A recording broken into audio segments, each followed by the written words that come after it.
আজ এই বাচ্চা তোর কাছে সমস্যা মনে হইতেছে? পেটে রাইখা এই বাচ্চার জন্ম দিবার পর সমস্যা মনে হইতেছে? ওই দিন কই আসলি যখন তোর আশিকের সাথে বিশ্রাম গরম করছিলি? ওই তখন মনে হয় নাই যদি বাচ্চা হয় তার কি পরিচয় দিবি? বাচ্চা দায়িত্ব কে নিব? ওই মনে হয় নাই? কেন মনে হয় নাই? কেন মনে হয় নাই? বাচ্চা ডাস্টবিনের মধ্যে রেখে গেলে কি হতো? বইরা যেতে ভাবছোস? তোর সব চিন্তা দূর হতো ভাবছোস? না, হয়তো না। আরে পেটের পাপ এত সৎ আমার মতো রাস্তা রাস্তায় মানুষের লাঠি খুঁটা খায় বড় হইতো।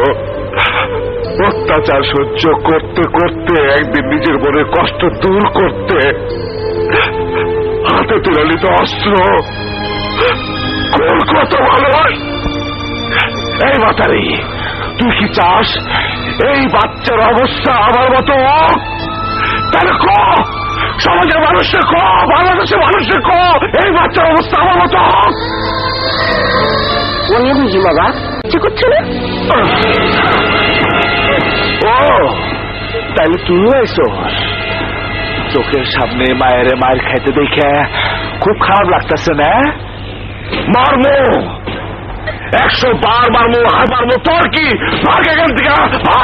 তারপরে একটা মেয়ে মানুষের গায়ে হাত তোলা তোমার সাজে না শান্ত?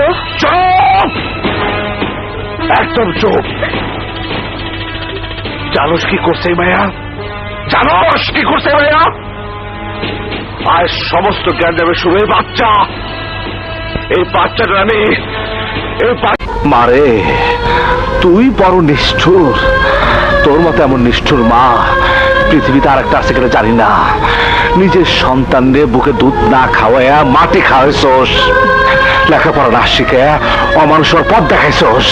এই মা তুই সত্যি করে ক, কেন তুই নিষ্ঠুর খেলা খেলতাছোস? ডাক্তার 1 ঘন্টা আমার আম্মা জানকে বাঁচে রাখবা। 22 বছর